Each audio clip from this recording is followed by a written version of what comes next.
ilmu agama akan mengawasi kita. Sebelum makan, sebelum minum, sebelum berteman, sebelum mencari pendapatan, maka ilmu agama akan berbicara dengan kita. Ini boleh atau ini tidak boleh. Oleh karena itu, ulama mengatakan kita lebih butuh terhadap ilmu agama ini daripada makanan pada saat sangat lapar, air pada saat sangat dahaga, dan juga tempat tidur pada saat kita sangat capek. Ghazwa TV, media dakwah masa kini. Bismillahirrahmanirrahim. Assalamualaikum warahmatullahi wabarakatuh. Alhamdulillahi rabbil alamin. Wabihi nasta'in ala umuri dunya wad din. Wassalatu wassalamu ala ashrafil anbiya'i wal mursalin. Wa ala alihi wa ashabihi ajma'in. Amma ba'du. Jamaah Musalla UBK dan teman-teman yang semoga dirahmati oleh Allah Subhanahu wa taala. Kita baru saja melaksanakan, yaitu kewajiban kita melaksanakan salat zuhur berjamaah, dan Nabi sallallahu alaihi wasallam bersabda, salatul jamaah afdalu min salatil fardhi bi 27 darajah. Salat berjamaah itu adalah merupakan perkara yang wajib dan terbaik untuk kita lakukan, dan pahalanya 27 kali lipat dibanding salat sendirian. Alhamdulillah, selalu saja lisan kita bersyukur kepada Allah Subhanahu wa taala, karena dengan kita mengakui kenikmatan yang telah Allah berikan, kemudian kita ucapkan dan kita aplikasikan dalam kehidupan kita, semoga Allah Subhanahu wa taala menambahkan syukur tersebut. La in syakartum la azidannakum wa la in kafartum inna adzabi lasyadid. Ketika kita bersyukur kepada Allah Subhanahu wa taala, maka Allah akan tambahkan nikmat tersebut. Baik itu nikmat kesehatan, nikmat waktu luang, yang dengan nikmat tersebut kita bisa berkumpul, kita bisa meluangkan waktu kita untuk di majelis ilmu, menuntut ilmu. Dan itulah yang disabdakan oleh Nabi sallallahu alaihi wasallam, yang diingatkan kepada kita, ni'matani maghbunun fihi ma katsirun minan nas, as-sihhatu wal faraq. Ada dua kenikmatan yang mana manusia luput lalai dengannya, yaitu nikmat sehat dan nikmat waktu luang. Dan alhamdulillah, kita akan melanjutkan pembahasan kita terkait dengan kitab Tuhfatul Atfal pada bait yang ke-22 dan 23 insyaallah taala. Dan ini masih dalam bahasan ahkamul mim as-sakinah, tentang terkait dengan hukum mim sakinah yang ada pada 3 bacaan yang sudah kita pelajari pada bait-bait sebelumnya. Wal mimu in taskun taji qoblal hija la alifin layyinatin lidhil hija ahkamuha thalathatun liman dhabat ikhfa'un idghamun wa idharun faqat. Kita sudah bahas yang pertama, fal awwalul ikhfa'u 'indal ba'i wa sammihi syafwiyya lil qurra'i. Hukum yang pertama adalah tentang hukum ikhfa syafawi, dan hurufnya hanya satu, yaitu huruf ba. Yang kedua, wasani idghamun bimithliha ata wasammi idghaman saghiran ya fata.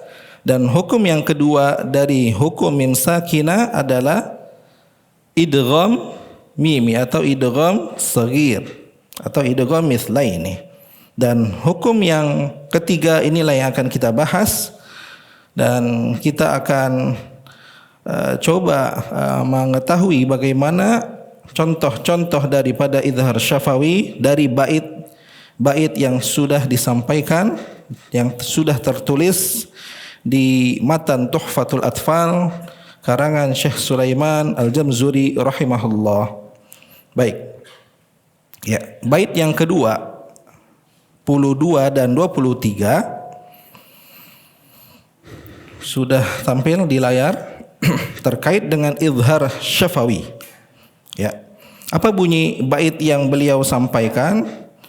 Wasalithul idharu fil baqiyah min ahrufin wa sammiha syafwiyah wahdhar lada wawin wafa an takhtafi likurbiha walittihadi fa'arifi. Ada dua bait yang akan kita bahas pada pertemuan yang singkat ini. Idhar, apa yang kita ketahui tentang idhar? Wasalithul idhar fil baqiyah min ahrufin wa sammiha syafwiyah. Yang ketiga, dari hukum mim sakinah, kata beliau, adalah huruf-huruf yang apabila mim sakinah bertemu dengan sisa-sisa dari huruf selain huruf mim dan huruf ba. Ya, fil baqiyah min ahrufin wa sammiha syafwiyah, yang dinamakan juga dengan syafawi atau idhar syafawi. Nah, jadi hukum yang ketiga dari mim sakinah itu adalah idhar syafawi. Ya.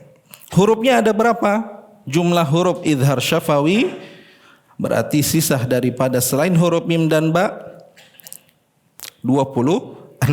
Idza ata ba'daha sitta wa ishruna, apabila telah datang setelah mim sakinah yaitu 26 huruf sisa daripada selain huruf mim dan huruf ba dari huruf-huruf hijaiyah, maka hukumnya wajib sebagaimana kata Imam Al-Jamzuri, fayajibu idharuha, maka wajib kita membacanya dengan idhar.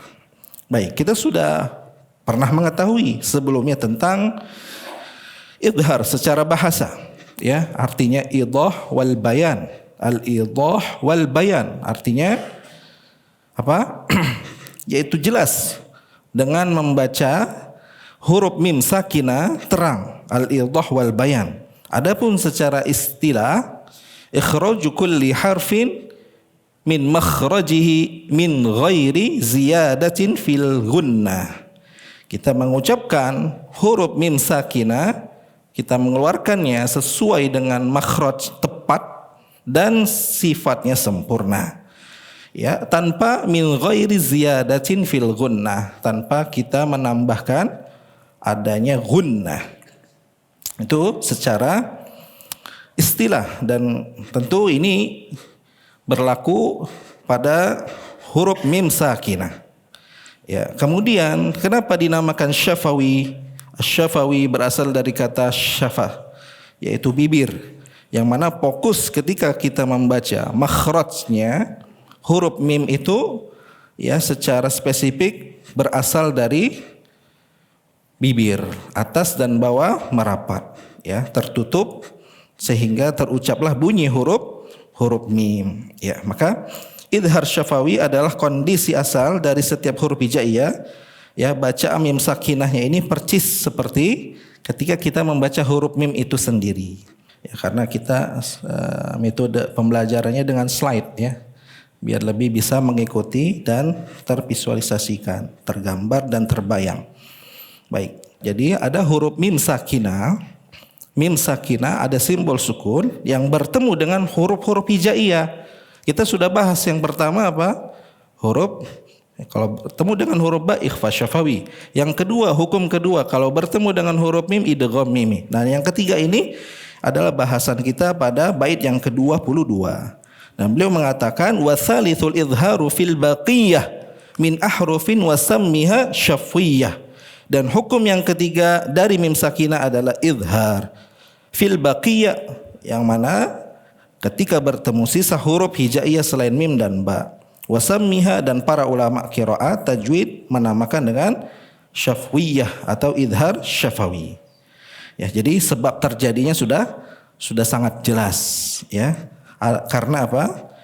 Karena terjadinya idhar itu pada slide yang ketiga, ya, kalau kita mempelajari atau secara perkatanya di sini fil baqiyah min ahrufin. Jadi dia bertemu dengan huruf-huruf selain dari huruf mim dan huruf ba.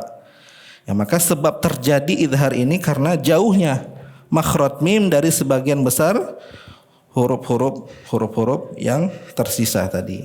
Baik, kita lihat di slide yang keempat, ya, ternyata huruf-huruf yang termasuk idhar syafawi itu ada 26, dan Al-Ustadz Abu Ya'la Qurnain hafizahullah di dalam kitabnya beliau menyebutkan secara rinci terkait dengan hanya terjadi pada dua kata. Ya, misal ada huruf mim sakinah itu bisa terjadi di dalam satu kata atau dua kata. Nah, yang terjadi di dalam dua kata itu hanya ada 8 huruf. Jadi ada huruf mim sakinah bertemu dengan huruf jim, bertemu dengan huruf kha, ya, bertemu dengan huruf zal, sad, ya, dha, ghain, fa, dan huruf qaf. Nah, itu contoh-contoh yang ada di dalam Al-Quran itu hanya terjadi pertemuan mim sakinah bertemu dengan 8 huruf ini ketika apa? Di dalam dua kata saja. Jadi tidak mungkin terjadi dalam satu kata. Yang terjadi dalam satu kata contohnya apa? Surat Al-Masad yang kita sudah hafal. Wamro'atu yamshi. Nah, itu satu kata, fi'il dia. Ada terjadi pada fi'il, kata kerja, ada yang terjadi pada huruf, ada yang terjadi pada isim. Nah, ada pun yang terjadi pada satu atau dua kata. Nah, ini ada 18 huruf, ya. Huruf hamzah, huruf ta, huruf tha, huruf ha, huruf dal, huruf ra, huruf zai, huruf sin, huruf ha, ya, huruf ain, huruf shin, sad, ta, huruf waw, ya, kaf, lam, dan huruf nun. Jadi ada 18 huruf yang dia bisa terjadi dalam satu atau dua kata ketika mim sakinah bertemu dengan 18 huruf ini. Ya, baik. Ya, contohnya sangat banyak sekali di hukum idhar syafawi. Baik, kita beranjak ke slide yang kelima. Ya, ada yang perlu kita perhatikan di dalam melafalkan dan mengucapkan huruf mim sakinah bertemu dengan 26 huruf yang tadi. Yang pertama, kita harus mengucapkannya secara jelas. Idhah wal bayan. Ya, contoh wamra'atu yamshi. Ya, ada lagi alhamdu. Nah, mim sakinah bertemu dengan huruf dal. Ya, tentunya dengan apa? Sangat jelas tanpa ada kesamaran. Yang kedua, tanpa tambahan. Seperti yang kita sudah singgung tadi secara istilah, ikhraj kulli harfin min makhrajihi. Kita sudah mengucapkan huruf mimnya tepat dan sesuai sifatnya.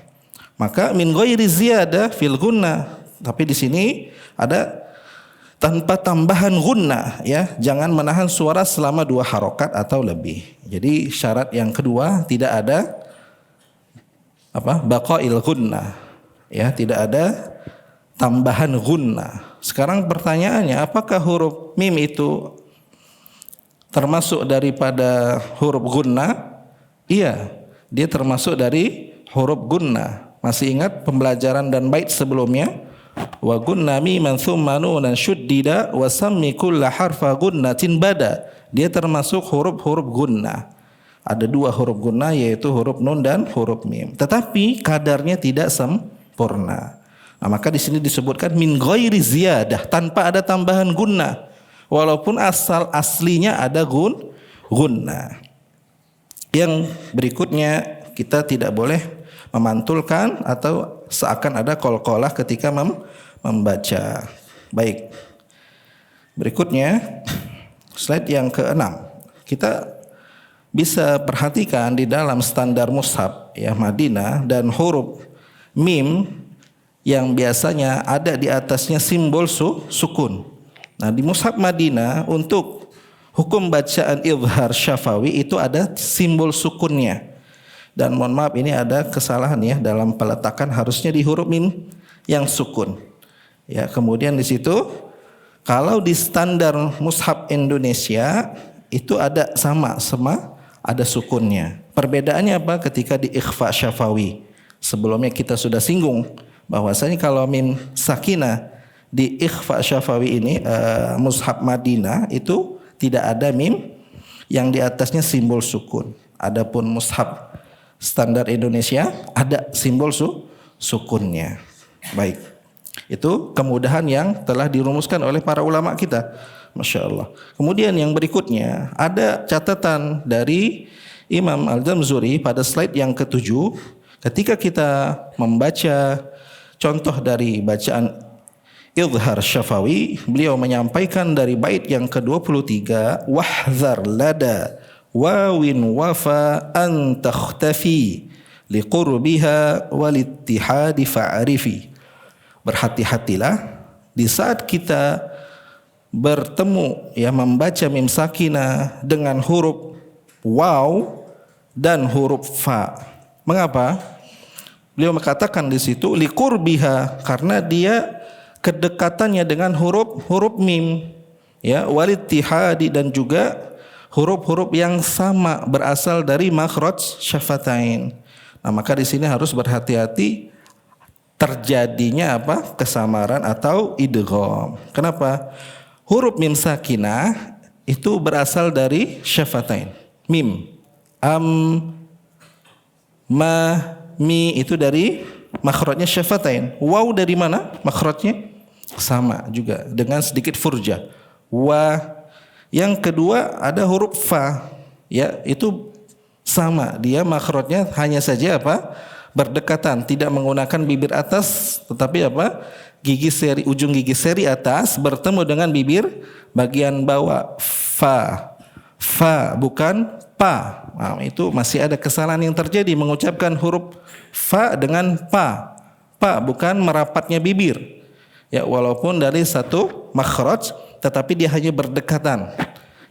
Huruf fa itu berbeda dengan huruf mim pengucapannya, atau huruf ba.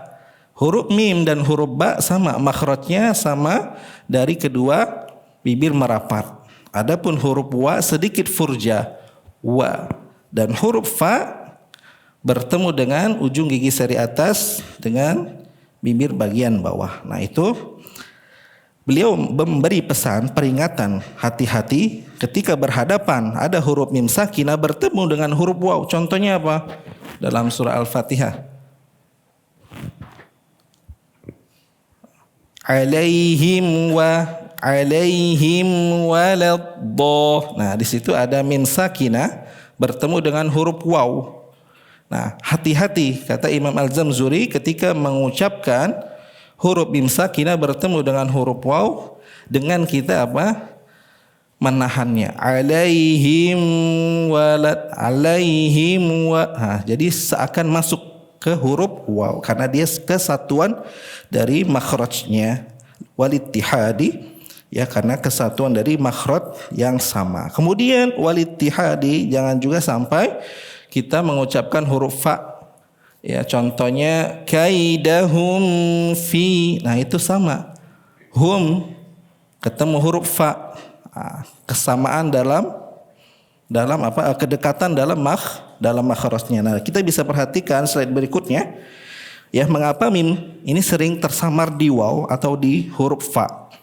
Karena di sini beliau katakan keduanya sama-sama bersumber murni dari bibir. Huruf mim dengan huruf waw itu kesamaan makhraj sama-sama berasal dari bibir. Maka hati-hati ketika kita mengucapkan huruf mim bertemu dengan huruf waw. Kemudian yang kedua, mim dengan huruf fa karena kedekatan makhrajnya. Di situ jangan sampai kita memasukkannya. Berikutnya, kemudian kesalahan umum yang biasanya terjadi ketika kita membaca huruf mim sakinah itu memanjangkan dengan dengung yang lebih, ditahan agak lama, misalnya alaihim walad siratal ladzina an'amta alaihim. Di situ sudah termasuk over gunnah, dia terlalu lama di dalam memanjangkan dengungnya. Yang kedua, qalqalah. Nah, biasanya ketika kita membaca hadr, membaca dengan sangat cepat, itu biasa tak sadar kita seakan mendengar pantulan.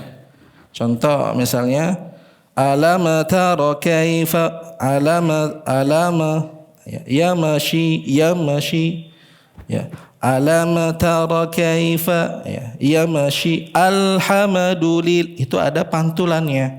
Dan ini yang diperingatkan oleh para ulama qiraat dan tajwid, ya, tidak boleh terjadi pantulan. Maka kita berikan sifatnya. Apa huruf dari sifat huruf mim tersebut? Tawassut, antara tertekan keras hurufnya dan lemah. Berarti kita mengucapkan siratal ladzina an'amta alaihim.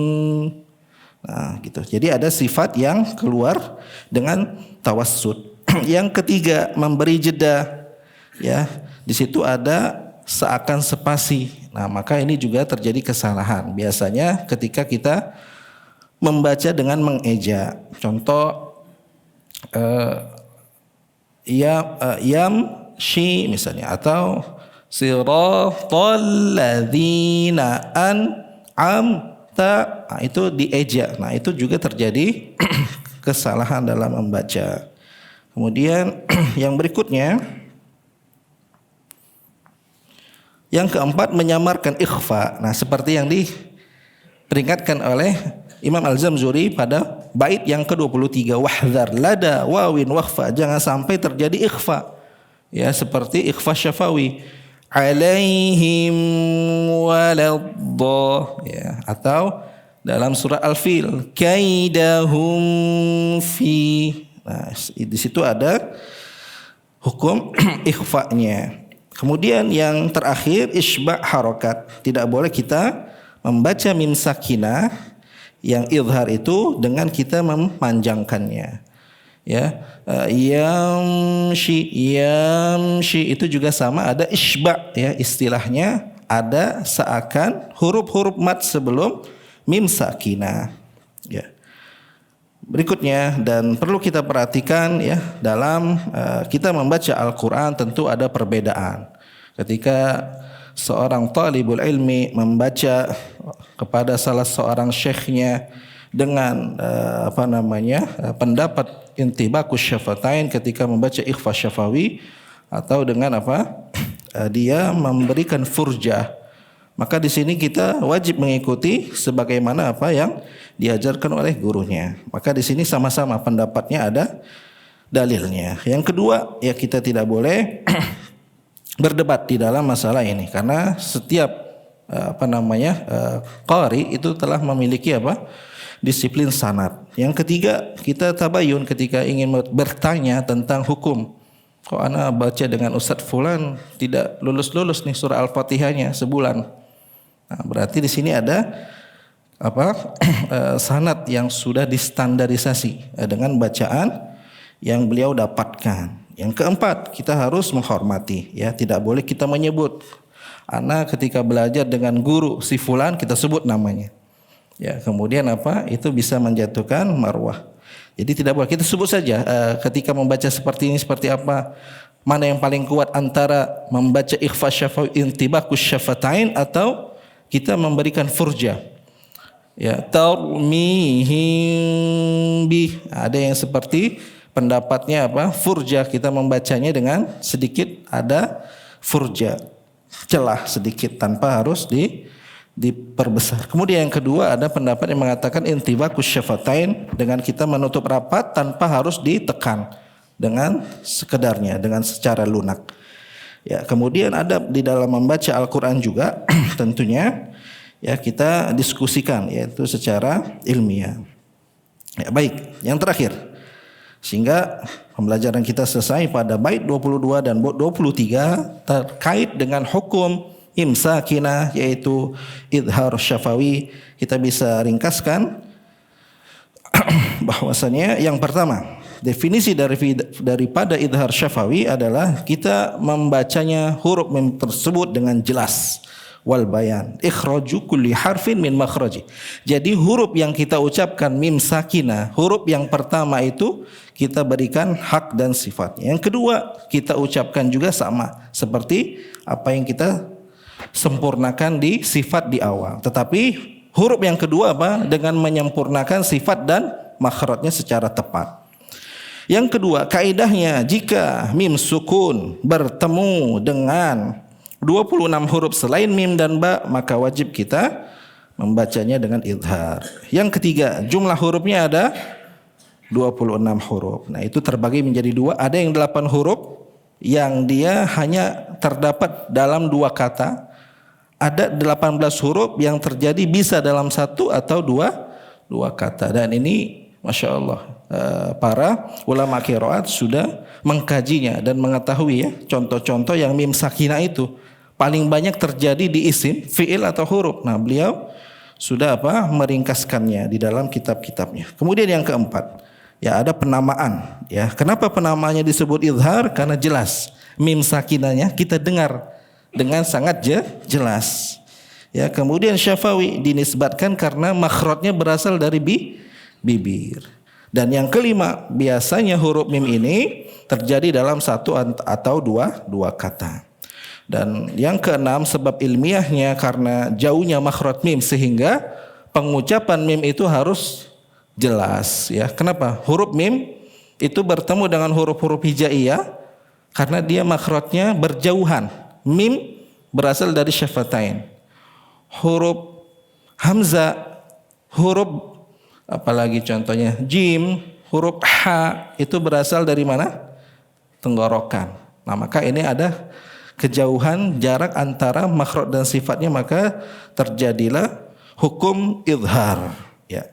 Dan yang terakhir, beliau memperingatkan kepada pembaca Al-Quran ketika bertemu dengan huruf mim sakinah, maka kita berhati-hati ketika ada mim sakinah bertemu dengan 2 huruf, yaitu huruf waw dan huruf fa, maka jangan sampai terjadi yaitu ikhfa. Demikian yang bisa kita sampaikan pada pertemuan kali ini dan bisa kita praktekkan dalam keseharian kita, tentunya di dalam membaca Al-Quranul Karim, sehingga kita mendapatkan yaitu amal kebaikan yang telah dijanjikan oleh Nabi sallallahu alaihi wasallam, man qara harfan min kitabillah falahu bi hasanah, barang siapa yang membaca 1 huruf dari Al-Qur'anul Karim baginya 1 kebaikan, wal hasanatu bi asyri amsalihha, dan 1 kebaikan tersebut akan dilipat gandakan menjadi 10 kebaikan. Dan kebaikan tersebut tidak dirincikan oleh Nabi sallallahu alaihi wasallam, berarti kita bisa mendapatkan di dunia ataupun di akhirat kelak. Dan Nabi sallallahu alaihi wasallam memberikan motivasi kepada kita, iqra wartaqi kama kunta turattil fid dunya fa inna manzilataka inda akhir ayatin taqra'uha. Baca dan teruslah kau baca dan naiklah kau ke derajat yang paling tinggi di surga.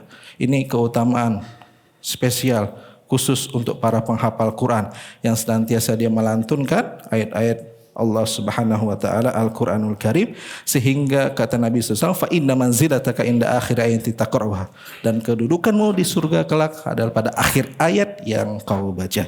Demikian, terima kasih atas perhatiannya dan semoga Allah berikan ganjaran daripada apa yang kita bahas pada kali ini, dan Allah terima amal kebaikan kita, dan kita mendapatkan yaitu ketenangan dalam membaca Al-Quran, kita mendapatkan yaitu rahmat Allah Subhanahu wa taala, dan tentunya Allah Subhanahu wa taala akan berikan kepada orang-orang yang ikhlas karena Allah Subhanahu wa taala.